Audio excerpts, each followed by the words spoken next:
नमस्कार दोस्तों, मेरा नाम डॉक्टर राजेश चौधरी। स्वागत है एक बार फिर से आपका फिजिक्स गुरु doctor RC sir YouTube channel पर।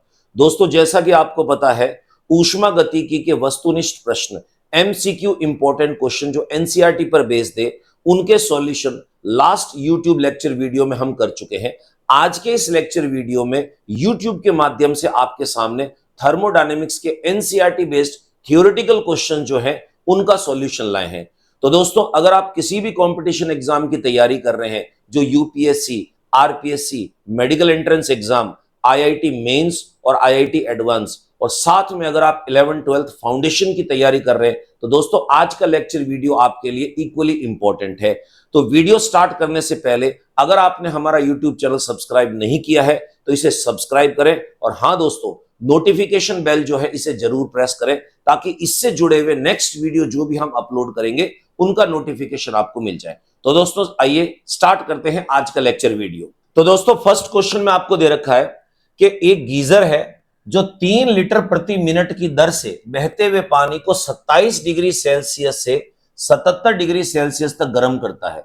यदि गीजर का ऑपरेशन परिचालन किसी गैस बर्नर की सहायता से हो रहा है, गैस ऑपरेटिंग गीजर है ये, इलेक्ट्रिसिटी ऑपरेटिंग गीजर नहीं है, ठीक है। ईंधन के खर्च होने की दर क्या होगी? जो भी गैस के अंदर में ईंधन भरा हुआ है, फ्यूल भरा हुआ है, वो प्रति मिनट किस दर से वो खर्च होगा ये कैलकुलेट करना है। साथ में मुझे दे रखा है बर्नर के ईंधन की दहन ऊष्मा। दहन ऊष्मा का मतलब होता है कैलोरीफिक वैल्यू, यानी एकांक ग्राम ईंधन को जब जलाएं तो उससे कितनी जूल ऊर्जा मुझे प्राप्त हो रही है, ये दे रखा है। तो देखते हैं दोस्तों किस प्रकार से इसका सॉल्यूशन है। मान लिया ये हमारे पास में कोई भी एक गीजर है, गीजर का ये इनलेट हो गया, यहां से पानी अंदर आ रहा है और पानी अंदर आने की मात्रा दे रखी है 3 लीटर प्रति मिनट जो है इसकी दर से अंदर आ रहा है और यहां से बाहर निकल रहा है। तो जब ये अंदर आया तो उसका टेम्परेचर T1 बराबर 27 डिग्री सेल्सियस, और जब ये बाहर निकला तो T2 is equals to 77 degree Celsius हो गया। ओके, अब इसमें जो पानी अंदर आ रहा है और बाहर जा रहा है, इसको गर्म करने के लिए हमने क्या किया? गैस बर्नर का इस्तेमाल किया है। अब गैस बर्नर में कोई ना कोई ईंधन भरा हुआ होगा, तो प्रति मिनट उस ईंधन के खर्च होने की दर हमें कैलकुलेट करनी है। क्लियर? देखिए दोस्तों, यहां पर यह ईंधन भरा हुआ है और साथ में इस ईंधन की कैलोरीफिक वैल्यू दे रखी है 4 × 10⁴। तो सबसे पहले एक चीज देखिए, ऊष्मा संरक्षण क्या कहता है? ऊर्जा संरक्षण के ईंधन की जो टोटल एनर्जी है वो खर्च होगी इस पानी को गर्म करने में। तो मैं ये कह सकता हूं कि Q1 is equals to Q2। अब Q1 Q2 क्या है? Q1 हमारे पास में जो है दोस्तों, ये है इस ईंधन द्वारा इस पानी को सप्लाई की गई ऊर्जा। तो हम यहां लिख सकते हैं Q1 क्या है? ईंधन द्वारा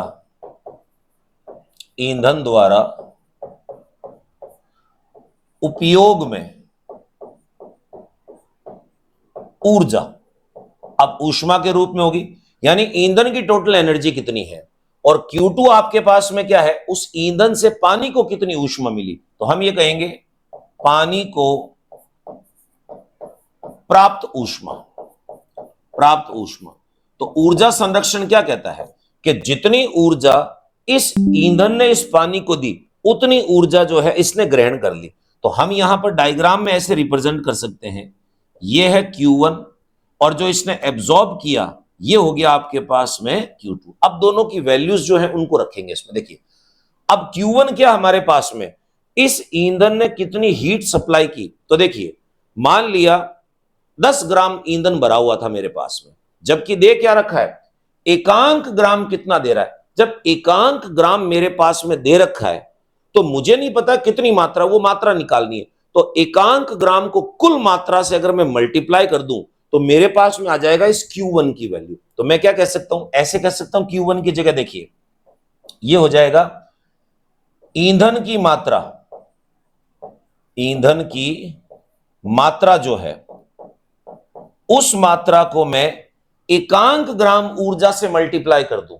जैसे आप लोग मैथमेटिक्स में पढ़ते हो कि भाई 40 संतरों की कीमत बतानी है, तो आप कहोगे एक संतरे की कीमत पता है तो उसको 40 से मल्टीप्लाई कर दोगे तो टोटल संतरों की कीमत हमारे पास आ जाएगी। सेम वही है, आपको 1 ग्राम की ऊष्मा दे रखी है और मात्रा पूछी है, तो मात्रा को 1 ग्राम की ऊष्मा से मल्टीप्लाई कर दें तो टोटल ईंधन उपयोग में कितना आया उसकी मात्रा मेरे पास आ जाएगी। ठीक है, ईंधन की मात्रा मल्टीप्लाई इसका ऊष्मीय मान 4 इंटू 10 की घात 4 हो गया मेरे पास, इक्वल्स टू पानी को प्राप्त की गई ऊष्मा। तो पानी आपको पता है कि पानी को गर्म करना है, वाष्पित नहीं करना है। वाष्पित करना होता तो गुप्त ऊष्मा लेते, पानी को गर्म करना है, इसका मतलब स्पेसिफिक हीट यूज करेंगे। तो यहां पर आ जाएगा हमारे पास में MSDT। तो देखिए ये निकालना, इसको नीचे शिफ्ट कर दीजिए। तो हम कहेंगे ईंधन की जो मात्रा है, ईंधन की मात्रा जो है वो हमारे पास में हो जाएगी MSDT अपॉन करके 4 इंटू 10⁴। अब इन सब की वैल्यू डाल देंगे। M क्या है? द्रव्यमान। तो यहां ध्यान से देखिएगा, सारी चीजें जो है वो सीजीएस में चल रही है। देखो यहां पर ग्राम दे रखा है, तो हम कहेंगे M निकालना है मुझे, तो डेंसिटी इंटू वॉल्यूम, घनत्व इंटू आयतन। सीजीएस में घनत्व 1 हो गया हमारे पास में, मल्टीप्लाई आयतन आपको दे रखा लीटर में, तो इसको ग्राम में कन्वर्ट करेंगे। तो ग्राम में कन्वर्ट करने के लिए मैं कह सकता हूं कि 3000 ये हो जाएगा, यानी ग्राम प्रति मिनट के अंदर आ गया हमारे पास। तो ये चीज आएगी आपके पास में 3000। ठीक, तो M का मान मैंने रख दिया यहां पर 3000। 3000 ग्राम जो है वो मात्रा है मेरे पास में। ठीक है, अब S की बात करें, विशिष्ट ऊष्मा। देखिए कैलोरी की बात आती है और एक होती है जूल में। यहां पर मुझे कई आंकड़े जूल में दे रखे हैं, तो अगर मैं कैलोरी में बात करता हूं तो पानी की विशिष्ट ऊष्मा 1 होती है। अगर मुझे जूल में लेना है इसको तो 4.2 से मल्टीप्लाई करना पड़ेगा। तो विशिष्ट ऊष्मा जूल में अगर मैं लेऊं इसको तो ये बन जाएगा मेरे पास 4.2 multiply.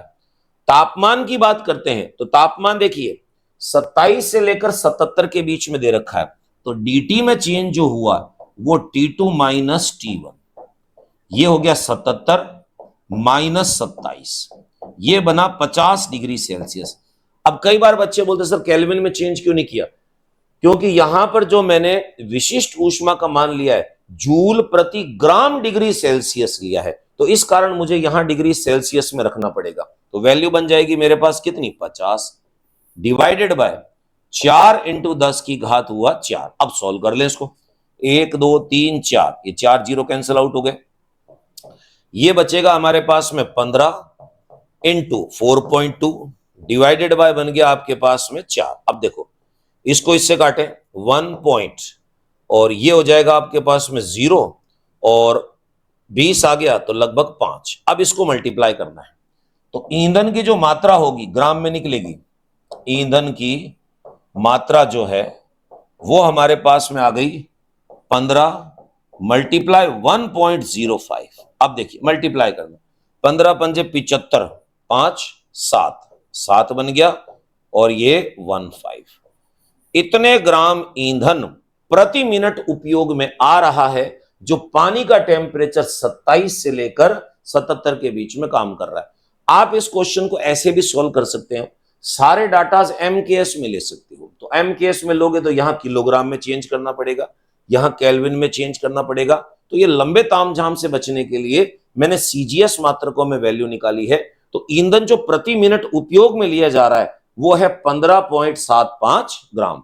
Next question, question number 2 क्या दे रखा? देखिए कि स्थिर दाब पर 2 इंटू 10 की घात -2 किलोग्राम नाइट्रोजन, यानी नाइट्रोजन का द्रव्यमान दे रखा है, इसके तापमान को 45 डिग्री चेंज करना है। ठीक है, साथ में देखिएगा यहां पर कांस्टेंट प्रेशर की बात कर रहा है, समदाबीय की बात कर रहा है इसमें। ठीक है, 45 डिग्री टेम्परेचर चेंज करना है तो dt की वैल्यू होगी, कितनी ऊष्मा देनी होगी ये प्रोसेस करने के लिए आपको उसका मॉलिक्यूलर वेट दे रखा है और r की वैल्यू दे रखी है। तो दोस्तों इस क्वेश्चन को अगर हम सॉल्व करें तो एक सिंपल सा फंडा देखिएगा, जब किसी पदार्थ को ऊष्मा दी जाती है तो 2 काम होते हैं। अगर अवस्था परिवर्तन है तो आप गुप्त ऊष्मा इस्तेमाल करोगे, अगर सिर्फ तापमान में परिवर्तन करना है तो विशिष्ट ऊष्मा। यहां पर क्या करना चाह रहा है, ये सिर्फ 45 डिग्री टेम्परेचर में चेंज करना चाह रहा है, इसका मतलब विशिष्ट ऊष्मा इस्तेमाल होगी। तो हम लिखेंगे इसमें dq is equals to n और यहां पर हो जाएगा c। अब देखिए यहां पर नियत दाब की बात कर रहा है तो ये आपके पास में Cp हो जाएगा और ये होगा dt। इन सब की वैल्यू उठा के यहां डालते ही हमारा आंसर आ जाएगा। देखिए अलग अलग तरीके से हम इन क्वेश्चंस को सॉल्व करेंगे। एन की वैल्यू की बात करें तो एन हमारे पास में कैसे निकलता है, एन आता है हमारे पास m अपॉन m, दिया गया द्रव्यमान डिवाइडेड बाय उसका मॉलिक्यूलर वेट। अब देखिए ये जो आपको 28 दे रखा है ये ग्राम में दे रखा है। अब जब ये ग्राम में है तो मुझे उसको भी ग्राम में चेंज करना पड़ेगा। देखिए कितना दे रखा है, 2 इंटू 10 की घात -2 केजी में है, बस 1000 से आप मल्टीप्लाई कर दो, डिवाइडेड बाय ये ऑलरेडी ग्राम में रखा हुआ है तो 28 हो गया। सॉल्व कर लेते हैं, ये जाएगा 20 तो इक्वल्स टू हो गया आपके पास में 20 अपॉन 28, एन की वैल्यू आ गई। अब हम बात करेंगे सीपी की, यानी specific heat at constant pressure क्या होगा। तो इसका फॉर्मूला आता है हमारे पास में CP is equals to 1 plus F by 2 into हो गया आर। अब देखिए एफ क्या है, स्वतंत्रता की कोटि, डिग्री ऑफ फ्रीडम, और यहां पर जो गैस दे रखी है वो नाइट्रोजन है, डायटोमिक गैस है, द्विपरमाणु गैस है, और डायटोमिक गैस में एफ की वैल्यू जो है वो 5 होगी, तो 5/2 प्लस 1 तो ये 7/2 हो जाएगा। तो सीपी इज इक्वल्स टू है 7/2 इंटू आर। ठीक, आर की वैल्यू डाल देते हैं, 7/2 इंटू ये दे रखी है वैल्यू आपको 8.3, ओके ये हो गया। और लास्ट हमारे पास में चीज आएगी dt की। अब देखिए मैं डिफरेंस की बात करता हूं इसमें, यहां पर T2 माइनस T1, तो यहां पर आपको dt की वैल्यू जो है वो T2 माइनस T1 ये 45 दे रखा है। अब बच्चा बोले सर केल्विन में बदलो, तो डिफरेंस करोगे तो भी केल्विन में तो सेम ही आएगा, केल्विन का डिफरेंस और सेल्सियस का डिफरेंस 45 ही रहेगा। ठीक है, अब ये वैल्यू जो है मैं यहां पर पुट कर दूंगा तो मेरे पास क्या बनेगा, देखिए आप कहोगे dq is equals to 20/28 multiply 7/2 into 8.3 हो गया, और मल्टीप्लाई करके हो गया 45, तो 7 एकम 7 4 बार कट गया इसमें ये, और ये कटेगा इससे आपके पास में 10, ये 2 बच गया, ये कट गया आपके पास में कितना 5। अब देखिए dq इज इक्वल्स टू, नीचे तो वैल्यू बची 1/2 सिंपल सी, बाकी ऊपर के नंबर मल्टीप्लाई करेंगे इसमें, 5 को 45 से मल्टीप्लाई करोगे आप इसमें तो ये आ जाएगा आपके पास में 225, तो आप कहोगे 8.3 मल्टीप्लाई हो गया 225। अब इसको मैं मल्टीप्लाई अगर करता हूं, अब इसको जब हम सॉल्व करेंगे तो ये आएगा हमारे पास में 933.75 ये वैल्यू आई, यानी प्रदान की गई जो ऊष्मा हमारे पास में है वो है 933.75, ये हमारे पास में इसका आंसर है सेकंड क्वेश्चन का। क्वेश्चन नंबर 3 देखिए, क्वेश्चन नंबर 3 आपके पास में जो है मेरे प्यारे बच्चों, ये क्वेश्चन ऑब्जेक्टिव नहीं है, आपको 4 ऑप्शन देख के ये ऑब्जेक्टिव लग रहा होगा, ये क्वेश्चन सब्जेक्टिव है जिसमें 4 अलग अलग चीजें पूछी हुई है और उनके आंसर देने हैं। ऊपर दे रखा है व्याख्या कीजिए कि ऐसा क्यों होता है, एक्सप्लेन व्हाई दिस हैपेंस। पहला क्या कह रहा है ये, भिन्न भिन्न तापमानों पर T1 और T2 के 2 पिंडों को यदि ऊष्मीय संपर्क में लाया जाता है तो यह आवश्यक नहीं है कि उनका अंतिम तापमान T1 plus T2 upon T2 ही हो, यानी एवरेज हो, यह जरूरी नहीं है, कुछ और भी हो सकता है।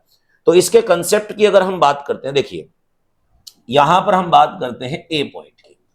मान लिया मैंने आपसे कहा कि हमारे पास में कोई भी ये 2 पदार्थ हो गए, पहला और ये हो गया हमारे पास में दूसरा पदार्थ, ठीक है।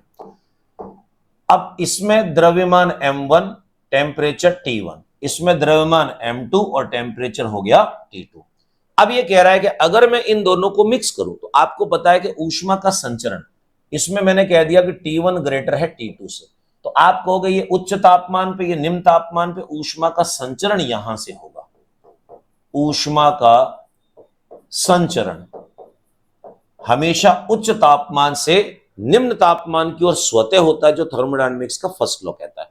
अब कुछ समय के बाद में इन दोनों का एक कॉमन टेम्परेचर बन जाएगा, ये जो उभयनिष्ठ तापमान होगा, फाइनल टेम्परेचर, ये होता है m1 T1 plus m2 T2 upon हुआ हमारे पास में m1 प्लस m2। अब देखिए दोस्तों बहुत गंभीर चीज, ये हुआ फाइनल टेम्परेचर, जबकि यहां पर क्या कह रहा है, कि फाइनल टेम्परेचर ये भी हो सकता है, हम कहेंगे बिल्कुल हो सकता है। बस उसके लिए आपको एक सिंपल सा काम करना पड़ेगा। मैं आपसे कहूं यदि M1 और M2 दोनों समान हो जाए, यानी जो दोनों पदार्थ मैंने इस्तेमाल किए हैं उन दोनों के द्रव्यमान अगर समान हो जाएं, तो आप कहोगे सर ये M कट जाएंगे, तो आपके पास में बनेगा final temperature is equals to T1 plus T2 upon 2। अब देखिए, हमेशा जरूरी नहीं है कि फाइनल टेम्परेचर यही हो। यह संभावना केवल और केवल कब होगी, जब दोनों के द्रव्यमान समान होंगे। अगर द्रव्यमान समान नहीं है तो आपके पास में फाइनल टेम्परेचर ऐसे निकलेगा। क्लियर? तो यह हुआ हमारे पास में फर्स्ट का एक्सप्लेनेशन। सेकंड में क्या कह रहा है, रासायनिक या नाभिक संयंत्रों में शीतलक जो कूलेंट होता है, जो एक्सेस हीट अंदर की ऊष्मा को बाहर निकाल देता है, अर्थात द्रव जो संयंत्र से भिन्न भिन्न भागों से अधिक गर्म होने से रोकता है, कि विशिष्ट ऊष्मा होनी चाहिए। कैसी होनी चाहिए? हाई होनी चाहिए, लो होनी चाहिए, किस टाइप की? देखिए यहां पर ये कह रहा है हाई होनी चाहिए, तो इसका मतलब विशिष्ट ऊष्मा उच्च होनी चाहिए। इसका रीजन पूछ रहा है। देखिए बी पॉइंट, मैं आपसे एक चीज कहूं, मेरे पास में दो पदार्थ है, एक कम विशिष्ट ऊष्मा का और एक उच्च विशिष्ट ऊष्मा का। दोनों में डिफरेंस क्या है? देखिए मैं आपसे कहूं यदि पदार्थ की विशिष्ट ऊष्मा अधिक हो, पदार्थ की विशिष्ट ऊष्मा स्पेसिफिक हीट, विशिष्ट ऊष्मा हाई हो, तो इससे क्या होगा, जितनी ज्यादा उसकी विशिष्ट ऊष्मा होगी, ज्यादा देर तक और अधिक मात्रा में ऊष्मा को धारण कर सकता है। यानी पदार्थ अधिक मात्रा में ऊष्मा को धारण कर सकता है, ऊष्मा को धारण करेगा, ज्यादा मात्रा में हीट जो है उसको एब्जॉर्ब करेगा, और जितना ज्यादा मात्रा में ऊष्मा को एब्जॉर्ब करेगा उतनी ज्यादा तेजी से अलग अलग भागों से ऊष्मा का निस्तारण करेगा। यानी अधिक तेजी से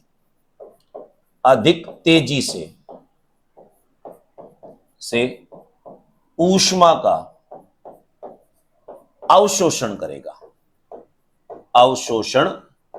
करेगा। अब ये तीन रिलेशन है हमारे पास में। क्या चीज? अगर मैं किसी भी नाभिकीय संयंत्र से, न्यूक्लियर रिएक्टर से ऊष्मा को बाहर निकालना चाहता हूं, तो मेरा पहला कर्तव्य यह है कि अधिक तेजी से ऊष्मा बाहर निकले। अधिक तेजी से ऊष्मा बाहर निकले उसके लिए जरूरी क्या है, मुझे ऐसे पदार्थ को इस्तेमाल करना होगा जिसमें ऊष्मा को धारण करने की क्षमता अधिक हो, और जिसमें ऊष्मा को धारण करने की क्षमता अधिक होगी उसकी विशिष्ट ऊष्मा स्पेसिफिक हीट भी क्या होगी, हाई होगी। आपने देखा होगा कि सेक करने वाले जो वाटर बैग होते हैं, जो रबड़ के जो बैग्स होते हैं, उसके अंदर में पानी भरा जाता है। कई बार एग्जाम में सवाल आता है कि वाटर बैग में पानी ही क्यों भरा जाता है, तो सीधा सीधा सा जवाब है कि पानी की विशिष्ट ऊष्मा अन्य पदार्थों से अधिक होती है, इसलिए वाटर बैग के अंदर में हम वाटर को फिल करते हैं। क्लियर? तो ये हुआ हमारे पास में बी का। थर्ड में क्या कह रहा है, कार को चलाते समय उसमें टायरों में वायु दाब बढ़ जाता है। आपने देखा होगा कि जैसे लंबी दूरी तक अगर गाड़ी चलाओ, 200 किलोमीटर कंटिन्यूस ड्राइव करते हो, और फिर टायर जो होते हैं वो गर्म हो जाते हैं, और कई बार तो टायर बर्स्ट हो जाते हैं। ऐसा क्यों है? इसका रीजन क्या है? देखिए प्यारे बच्चों, मैं आपसे कहूं, अगर टायर निरंतर चले, निरंतर गाड़ी के चलने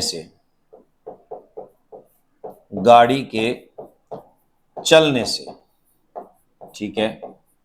अब आप मुझे एक बात बताइए, गाड़ी के टायरों में जो एयर भरी जाती है, एयर जो होती है उसमें अलग अलग परतें होती है। जब लगातार गाड़ी चलती है तो उनके परतों के जो अणु होते हैं उनके मध्य परस्पर घर्षण होता है, और घर्षण होने के कारण क्या होगा, ऊष्मा उत्पन्न होती है। तो निरंतर गाड़ी के चलने से टायरों में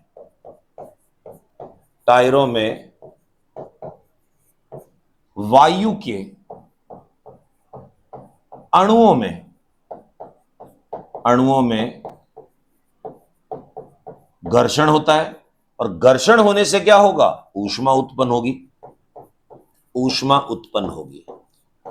और ऊष्मा उत्पन्न होने से क्या होगा प्यारे बच्चों, टायरों का टेम्परेचर जो है वो बढ़ जाएगा, तापमान बढ़ेगा। अब तापमान बढ़ने से टायर के बस्ट होने की संभावना क्या है? आपने एक नियम पढ़ा होगा, चार्ल्स का नियम। अब चार्ल्स का नियम क्या कहता है? चार्ल्स का नियम कहता है at constant volume the pressure is directly proportional to temperature. अगर टेम्परेचर बढ़ेगा तो प्रेशर बढ़ेगा। अब प्रेशर बढ़ेगा मेरे प्यारे बच्चों, तो क्या होगा? धीरे धीरे धीरे प्रेशर बढ़ने से एक टाइम ऐसा आएगा जब गाड़ी का टायर बस्ट हो जाएगा। तो हम कहेंगे प्रेशर बढ़ने से गाड़ी का टायर फट जाएगा। और आप लोगों को पता है गाड़ी के टायर को फटने से बचाने के लिए वर्तमान में गाड़ी के टायरों में नाइट्रोजन गैस भरी जाती है। नाइट्रोजन गैस क्या करती है? गाड़ी के टायर के अंदर का जो भाग होता है उसमें घर्षण कम होने से टेम्परेचर कम होता है, जिससे प्रेशर कम रहता है और बर्स्ट नहीं होता है। आपको पता है इलेक्ट्रिक बल्ब जो होता है उसमें 93% आर्गन के साथ में 7% नाइट्रोजन भरी जाती है। चिप्स के जो पैकेट होते हैं उसमें जो गैस भरी जाती है वो नाइट्रोजन की। ठंडे रखने के लिए जिस गैस का उपयोग किया जाता है वो नाइट्रोजन होता है। तो सी का हमने करेक्ट एक्सप्लेनेशन कर दिया। अब डी को देखो, डी में क्या है?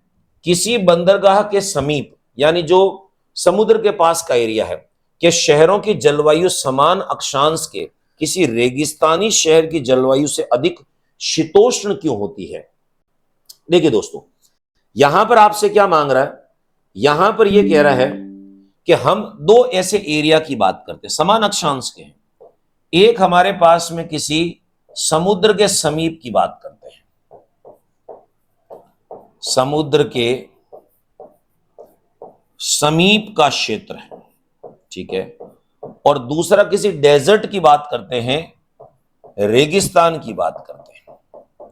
तो अब आपसे पूछ रहा है दोनों एक ही अक्षांश पे हैं तो समान मात्रा में जो सूर्य का प्रकाश दोनों पे गिर रहा है, फिर भी समुद्र के समीप का एरिया अधिक गर्म क्यों होता है? सिंपल सी चीज है, रिलेटिव ह्यूमिडिटी कारण, सापेक्षिक आर्द्रता कारण। समुद्र के समीप का जो एरिया है यहां की सापेक्षिक आर्द्रता जो होती है, ह्यूमिडिटी, ये ज्यादा होती है एज कंपेयर टू रेगिस्तान। शुष्क एरिया होता है तो सापेक्षिक आर्द्रता ज्यादा होने से वहां का जो तापमान होगा वो तापमान क्या होगा? बढ़ेगा। समुद्र के पास के जो एरिया वहां पर नमी ज्यादा हो जाती है, मॉइस्चर ज्यादा हो जाती है, जिसके कारण वहां का टेम्परेचर हमें वास्तविक टेम्परेचर से अधिक फील होता है। दोस्तों क्वेश्चन नंबर 4 आपके सामने, ध्यान से देखिए। क्वेश्चन 4 में क्या कह रहा है?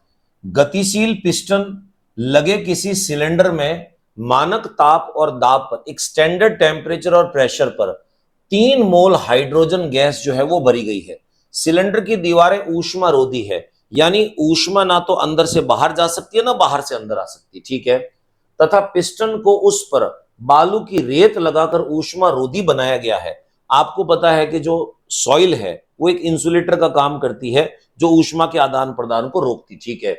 यदि गैस को उसके आरंभिक आयतन के आधे आयतन तक संपीड़ित किया जाए, जैसे V वॉल्यूम थी स्टार्टिंग की, उसको कंप्रेस कर रहे हैं हम V/2 तक संपीड़ित कर रहे हैं, तो बताइए गैस का दाब कितना बढ़ जाएगा, यानी प्रारंभिक दाब का कितना बढ़ जाएगा।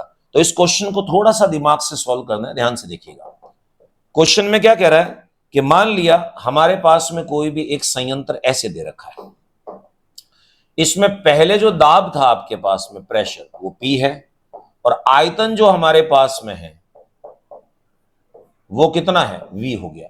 और कौन सी गैस भरी हुई? हाइड्रोजन। और आप लोगों को पता है कि हाइड्रोजन H2 जो है वो डायएटॉमिक गैस होती है, डायएटॉमिक गैस है, द्विपरमाणु गैस है। और द्विपरमाणु के लिए गामा का मान जो है ये हमारे पास में होता है 7/5, जिसको आप 1.4 यूज कर सकते हो। आगे यूज हो उससे पहले मैंने आपके सामने वैल्यू लिख दी, ठीक है। देन उसके बाद में कह रहा है अब इसको हमें क्या करना है? संपीड़ित करना है। अब बच्चा कहता है सर संपीड़ित तो 2 प्रकार से होता है, समतापीय भी होता है, रुद्धोष्म। अब यहां पर क्या कह रहा है? उसको बालू रेत लगाकर ऊष्मारोधी बना दिया गया है, यानी ये संपीड़ित जो है वो रुद्धोष्म रूप से हो रहा है। सब चीज आपको क्वेश्चन में दे रखी है। अब संपीड़ित करना है इसको, और कितना संपीड़ित करना है?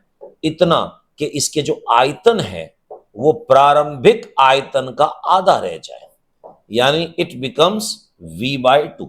अब नया प्रेशर कितना है, P डैश मान लिया, इसकी वैल्यू निकाल ली। देखिए साफ चीज है, P और V का रिलेशन है, रुदोष्म है, गामा दे रखा है, तो P और V का रिलेशन रुदोष्म रूप में आता है हमारे पास में P1V1 gamma is equals to P2V2 gamma.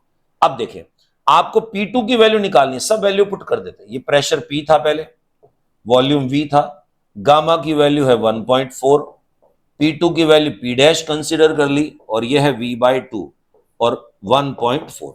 इसको शिफ्ट करो नीचे, तो क्या बन जाएगा, P dash is equals to P V upon V/2, और ये हुआ 1.4, कैंसिल आउट हो गया, ये ऊपर चला जाएगा, यानी P, और आपको निकालनी है 2 की पावर 1.4। अब देखिए 2 की घात 1.4 की जो वैल्यू होती है हमारे पास में, वो वैल्यू कितनी होती है, तो P dash is equals to, ये P हो गया, ये आपके पास में 2.639। तो इसका मतलब क्या हुआ कि अंतिम दाब प्रारंभिक दाब का लगभग 2.5 गुना कर दिया जाए तो इसका आयतन जो है कितना होगा, आधा होगा। तो इसको हम ऐसे लिख सकते हैं कि P dash is equals to 2.639 गुणा हो जाएगी किससे, प्रारंभिक दाब से। ये हमारे पास में है फोर्थ क्वेश्चन का करेक्ट आंसर। नेक्स्ट पांचवा देखिए, आपके सामने क्या दे रखा है, रुदोष्म विधि द्वारा, देखो पहले कह रहा है एडियाबेटिक प्रोसेस है, रुदोष्म का मतलब होता है कि dq की वैल्यू 0, ठीक है। रुदोष्म विधि द्वारा किसी गैस की अवस्था परिवर्तन करते समय उसकी एक साम्यावस्था से दूसरी साम्यावस्था यानी A से B पर ले जाने के लिए निकाय पर किया गया कार्य, देखिए दो चीज होती है, निकाय द्वारा कार्य प्लस निकाय पर कार्य माइनस। तो इसका मतलब ये जो वैल्यू मुझे दे रखी है dw की वैल्यू, ये किस में आएगी, माइनस में, ठीक है। यदि गैस को दूसरी प्रक्रिया द्वारा अवस्था A से B तक ले जा रहे, यानी रास्ता बदल दिया हमने, इसमें लाने में निकाय द्वारा अवशोषित नेट ऊष्मा कैलोरी में दे रखी है, सावधान, यानी आपको इतनी ऊष्मा अवशोषित हो रही है, मान ली बात इसमें, तो बाद में प्रकरण में निकाय द्वारा किए गए नेट कार्य का मान बताना है। बड़ा सिंपल सा फंडा देखिए, और साथ के अंदर में आपको देखो वैल्यू दे रखी है, एक कैलोरी की वैल्यू 4.19, वैसे 4.18 होती है, पर जो इसने वैल्यू दी वो हमें स्वीकार करनी पड़ेगी। क्या कह रहा है, हमारे पास में एक A से लेकर B तक हम किसी भी निकाय को ले जाते, मान लो इस रास्ते से, इस रास्ते को रुदोष्म बोला है, तो dq का मान आपके पास में 0 हो गया, dw का मान जो है वो माइनस में 22.3 जूल हो गया, ठीक है। अब आपको बताया कि du की वैल्यू आप निकाल ही सकते हो, तो देखो मैं डायरेक्ट निकाल दूं क्योंकि मुझे अभी नहीं तो बाद में जरूरत पड़ेगी इस चीज की। तो ऊष्मागतिकी का पहला नियम कहता है dq is equals to dw प्लस du, ओके। तो du इज इक्वल्स टू कितना हुआ, dq माइनस dw। अब dq की वैल्यू 0 है और dw इत्तेफाक से खुद एक माइनस में वैल्यू लेकर बैठा है 22.3, तो du आंतरिक ऊर्जा में परिवर्तन 22.3 ये जूल में हुआ हमारे पास में, ठीक है। du का मान निकाल दिया, फिर कह रहा है इसे किसी दूसरे रास्ते से ले जाए, तो मैं कहूं मान लो A से B एक दूसरे रास्ते से ले जाए। अब इस दूसरे रास्ते में क्या दे रखा है, निकाय द्वारा अवशोषित ऊष्मा, यानी आपको दे रखा है dq की वैल्यू, अवशोषित मतलब कितनी प्रदान की गई ऊष्मा है, यह आपको दे रखी है 9.35 कैलोरी के अंदर में। अब मुझे क्या करना पड़ेगा, इसको चेंज करना पड़ेगा जूल में, तो 9.35 जो है इसको मैं मल्टीप्लाई करूंगा 4.19 से, तो मेरे पास जो वैल्यू बनेगी वो होगी 39.176, ये हमारे पास में आया इस dq का मान। अब देखो इस रास्ते से dq का मान आ गया, और आप लोगों को पता है कि आंतरिक ऊर्जा जो होती है वो संरक्षी होती है, आंतरिक ऊर्जा संरक्षी है, कंजर्वेटिव है, इसका मतलब आंतरिक ऊर्जा पथ पर निर्भर नहीं करती, प्रारंभिक अंतिम बिंदु पर निर्भर करती है। ऊपर और नीचे दोनों पथों के प्रारंभिक और अंतिम बिंदु सेम है, तो इसका मतलब जो आंतरिक ऊर्जा ऊपर वाले की वही आंतरिक ऊर्जा नीचे वाले की होगी। तो नीचे वाले के लिए भी मैं यहां पर डी यू का मान ये एज इट इज लिख सकता हूं, कितना बनेगा 22.3। ये सारे कंसेप्ट दोस्तों आपको फिजिक्स गुरु की मोबाइल ऐप पर दे रखे हैं। अगर आपको ये सारे फंडे देखने हैं तो गूगल प्ले स्टोर से आज ही उस ऐप को डाउनलोड करें और जिस कोर्स की भी आप तैयारी कर रहे हो उस कोर्स के अंदर में परचेज करके आप ये सारे फंडे जो हैं वो देख सकते हो। चलिए दोस्तों, डी क्यू की वैल्यू दे रखी है, डी यू दे रखा। अब मुझे निकालना डी डब्ल्यू का मान। वापस ऊष्मा गतिकी का पहला नियम में यूज करूंगा। तो ऊष्मा गतिकी के पहले नियम के समीकरण को अगर मैं यूज करूं तो मैं ये कह सकता हूं कि D Q is equals to D U plus D W. अब देखिए डी डब्ल्यू की वैल्यू निकालनी है तो D W is equals to हो जाएगा हमारे पास में D Q minus D U. अब डी क्यू आपके पास में कितना है 39.176 माइनस डी यू की वैल्यू आपके पास दे रखी है 22.3। तो बच्चा कहे सर इसमें पॉइंट के बाद एक नंबर, इसमें 3 नंबर, तो एक काम करते हैं राउंड ऑफ कर लेते हैं। 39.2 माइनस 22.3। अब देखो ये आएगा हमारे पास में 16.9 जूल। तो अब हम कह सकते हैं इस दूसरे वाले पथ में जो कार्य है वो 16.9 जूल का है। तो 5वें क्वेश्चन का करेक्ट आंसर हमारे पास 16.